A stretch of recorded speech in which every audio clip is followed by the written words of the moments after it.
peanut butter. It's just one of them is the beef castle that's just going to be doing so much damage, and the other is kind of like the quick pixie character. Yeah, and they really live up to that description. I think it's interesting that you bring that up now because that's exactly how they play as well. We're going to be seeing Blaizzy almost impossible to touch, getting in damage here and there, while Hardymj not too afraid of trading his stocks for significant bouts of damage, trusting that Blaizzy's going to be able to pick up the slack. We're already seeing here in the opening, Cosolix and Wrench both put on the right side of Mammoth Fortress, struggling to get back and contest the middle of the stage as Blaizzy siders him right into Hardymj's neutral air, or neutral light. But Cosolix, oh my gosh! Nicely done with that axe. That was really great. 2 downers and a ground pound. Another ground pound. He's edge guard Blaizzy on the right side, straight to the left. He's still going. All right. Everybody, like, wasn't Cosolix a Lance player? What is happening right now? His axe is looking like one of the best in the business. Yeah, he is playing incredibly well in this game 1. Wrench, however, forced to recover, putting Cosolix in the 1v2, and Cosolix using the very last of his recovery tools to make it back to the stage. And despite all of the hits that Cosolix is getting through, Hardymj and Blaizzy have spent a greater amount of time on the stage. Oh, is this going to be even trade? It's been so incredibly even. Blaizzy fighting back unarmed now. We're just seeing how difficult it is for Cosolix to get a nice, strong hit. But there it is. The Cider comes through, and Cosolix is just, he's tearing through everybody. Like, and it's been, I'm pretty sure he hasn't picked up Lance yet, right? We were talking about Axe. Yeah. That's the first time the weapon left his hands. He was just hard focused. You know, it's himself. It's the embodiment of his character flexing on them, and he's just hitting them with those muscles over and over again. That Macho Man axe is actually Macho Man just flexed. Yeah, Cosolix finally going down, light side air off the left of the spear. And we see Blaizzy just propelling around with the spear recovery, falling with the nair, and Cosolix now over to the lance. And that's what's terrifying to me, right? If Cosolix is doing that well on his offhand weapon, what's it going to be like now that the lance is in his hands? And he's hit his opponents left and right. Hardy goes off. Cider gets through. Time. Is it double knockout? It's almost certainly a double knockout. Blaizzy just barely avoids one Cider, but the Cider gets through. And sure, it's late enough for the announcer not to say it, but we know Cosolix was able to get rid of both of his opponents right away and make the stocks 4-2. Yeah, all right, so Cosolix just absolutely instrumental in this match. I honestly can't believe opening up on the axe like that, following up with this lance play. Oh, but the quick handoff to stop that momentum. Can Cosolix survive? Wrench trying to give him, threads the needle just around that ground pound.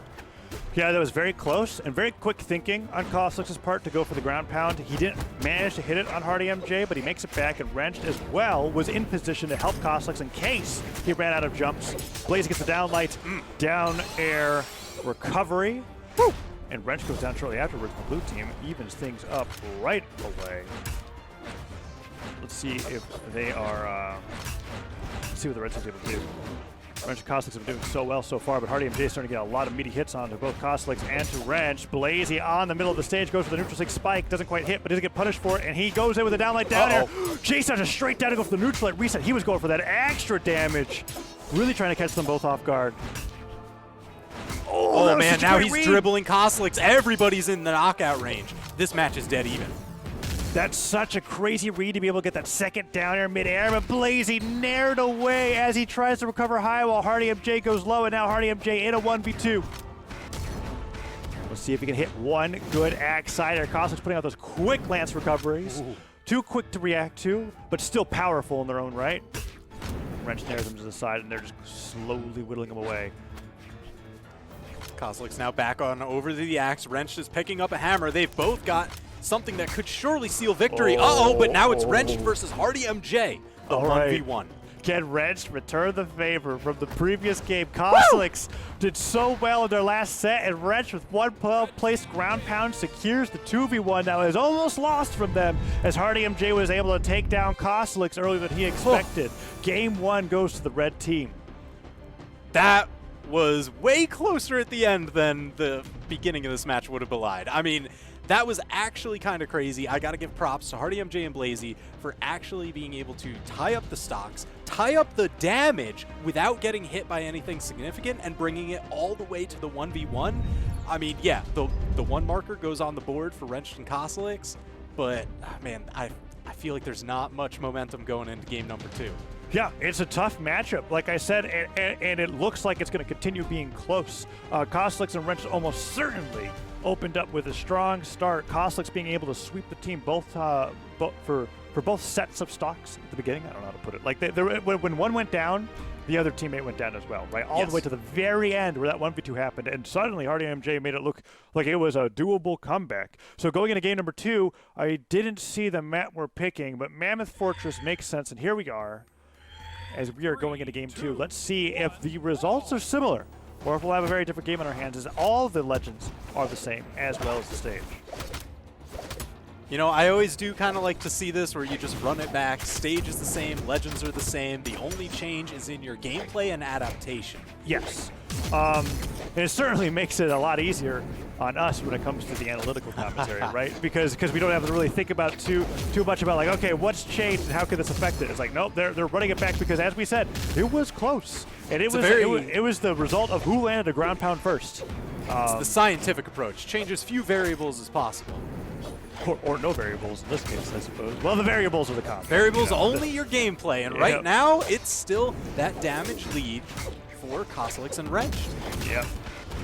No stock so far, but Cosolix with the Lance opener this time instead of the axe he did so well before. Cider disarms Blaizzy, sends him flying, and Hardymj goes right in the same direction afterwards. Wrench with the scoop, forces the dodge off Hardymj, and I was like so hopeful that Wrench was going to be able to hammer Nair Hardymj off of the unarmed recovery from Cosolix. It didn't happen, but I saw it. I was like, oh, maybe. Beautiful handoff.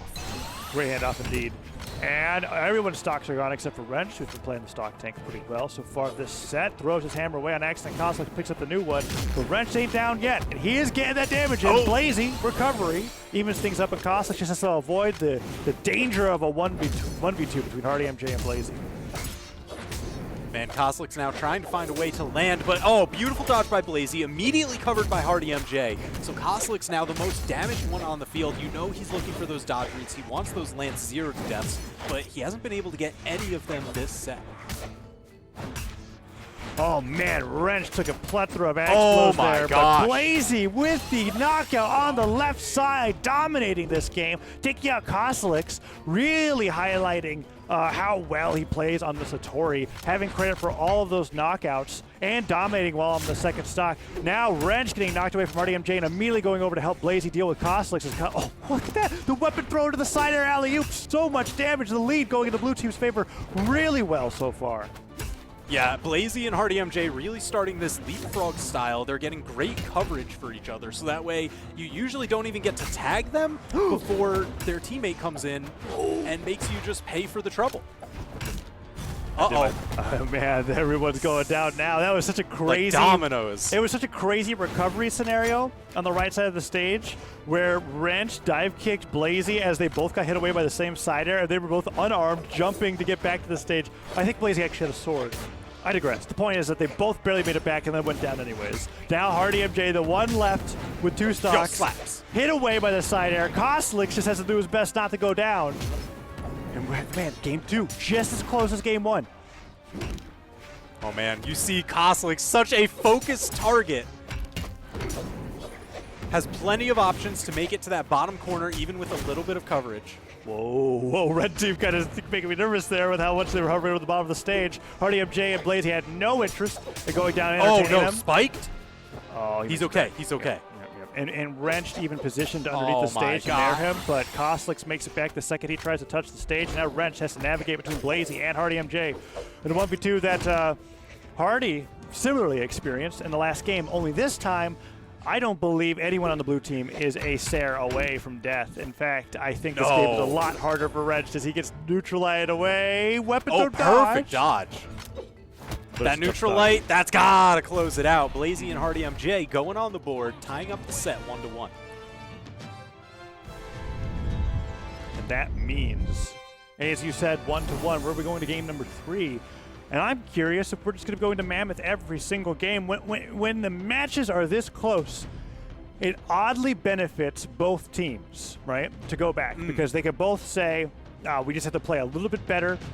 Everything's working out fine. We'll be able to take the game next time. It's going to be up to whether the team picking the stage in the next set of bands is the one thinking, all right, we're losing steam, we're losing momentum, let's not go back to Mammoth, let's change something up. And it looks as though the thing that's being changed is Cosolix switching off of the Macho Man onto Scarlets. Not too crazy. Cosolix definitely has that, like, primary colors, right? Yep. Of the 3 landsledges that he likes to switch between. And Scarlet is one of them. Having the Mammoth hammer Fortress. instead of the axe, and Mammoth is banned out. Yeah, so definitely. All right, yeah. Look at this: Shipwreck left open, Miami Dome left open, Apocalypse still slightly smaller walls because Cosolix, he's going to be looking to cover those with slide charge down signatures, the hammer side signature, even just edge the corner guard with the lance down signature. He's got a ton of options that he works to great effect. Yeah, I was about to say the same thing, where I was like, hey, look at those stages. Scarlet's side sig is really good on all those. And Apocalypse, it appears, will be the stage that is the least egregious for the blue team. Miami Dome, while the walls are a little bit bigger than Apocalypse's, it provides those static platforms that, as you said, the slide charge down sigs on hammer are just so easy to position from.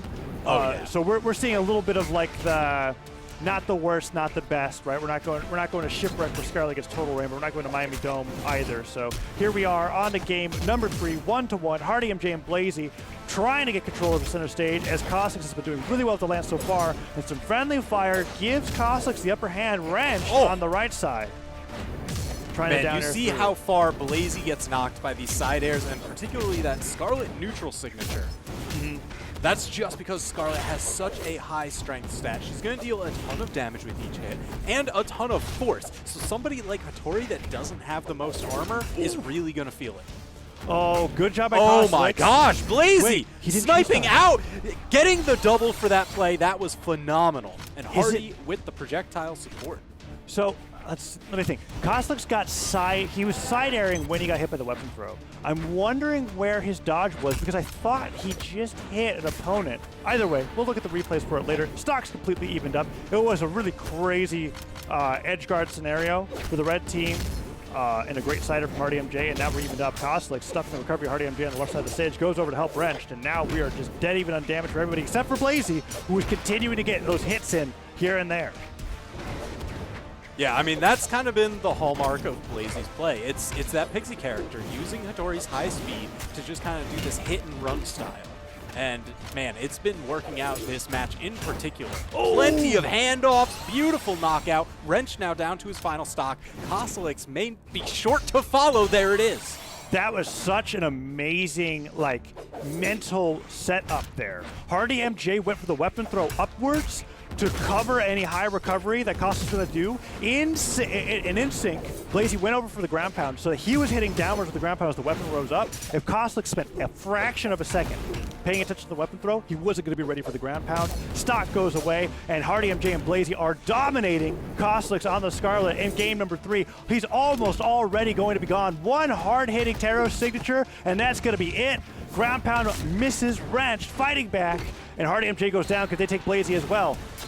Oh, but that friendly fire. Oh, beautiful clear from Wrench. Yes. Brought the stocks even, so they still have a chance. A chance they have indeed, but Cosolix took so much damage before the stocks were evened up. Blaizzy naring him away, and Hardymj and Blaizzy, they know who it is. Gosh. Cosolix, no weapon, take him down. They're both over there. Wrench coming in for the support.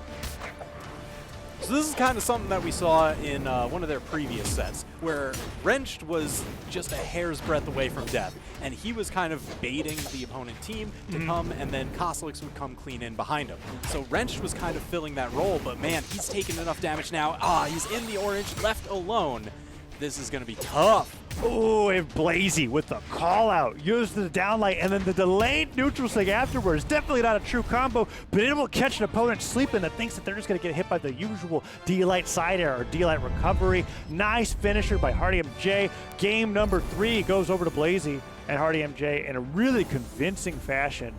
They really were good in play. control that entire match. So Apocalypse, choosing the least of the 3 evils that they were opposed with, definitely worked out for them. And now, I'm excited. Hello. We We don't have see it a legend on, swap. Yes, and what was interesting is that they left open Mammoth Fortress this time, and now Wrenched has an opportunity to really show off a legend that we've rarely seen in competitive play, Mako. A legend that, oh, this may not have been the map that we decided to pick off, but I believe the legend pick is the actual selection coming up from Wrenched. Mako, Greatsword, and Katars. Wrenched, a Katar main through and through. This is a legend that he was incredibly excited for on release. We haven't seen him play it too much, but bringing it out when their backs are against the wall in game number 4 is going to be very exciting to see indeed. Yeah, I'm very curious just because, you know, I know there was a time Wrenched put a ton of work into learning Greatsword. It's by far the most complex weapon in the game just because of how its light kit works, where you do your first attack on the ground and that's your opener. You have the option to go into 3 different bridges, and then from there you can go into the different finishers. So you get these kind of like 3-round bursts with your light attacks, and you have the option of some movement in between to kind of break that up. It's not the easiest thing to play, definitely takes some practice and memorization as far as when you want what attacks to come out, but man, I'm just eager to see that blended in with Wrench's Katar play. I think this could give them a decent edge. One of my favorite things about watching Greatsword as well is the fact that, like, if you gravity cancel the light attacks, they're almost like little mini bonus signatures, right? Because you go straight to the finisher, and the properties of some of those moves change. One of my favorite things is gravity cancel downlight on Greatsword, where you do the spin the wind my gosh. as you descend. It is absolutely whirlwind. one of my favorites. And it looks like it was actually an accidental legend pick from Cosolix, who wanted to go back to the Macho Man that he had so much success with in game number 1, whereas Wrenched is now staying on the Mako as we go back to Mammoth Fortress. Apocalypse just wasn't doing it for him. And here we go, Wrenched on Mako. Katars and Greatsword coming in for game number 4. Can they bring it to a game 5, or are Blaizzy and Hardymj going to get in the top 3 to fight against Cody, Travis, and FaZe? We're about to find out. Ooh, getting that hand off. Hardymj taking a ton of damage. Katar ground pound, almost knocking him out there.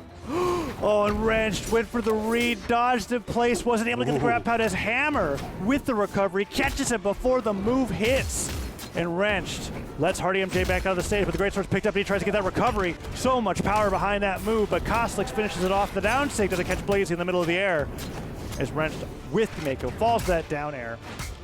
Awesome thing about Greatsword as well, just being able to use the aerials as the starter in those light attack chains, right? Oh, yeah. Being able to land with it, you could go straight into the bridge. So much more could come out from, Oh Wrench my gosh. And he doesn't That could have been off. disastrous for Hardymj. Wrench was looking for the dodge. He got the read. The distance was just a little bit off. So now they managed to tie up the stocks. It's 2 across the board. But man, this game is neck and neck. It bodes well, especially since Wrench and Cosolix, they need to score this in order to stay in the tournament.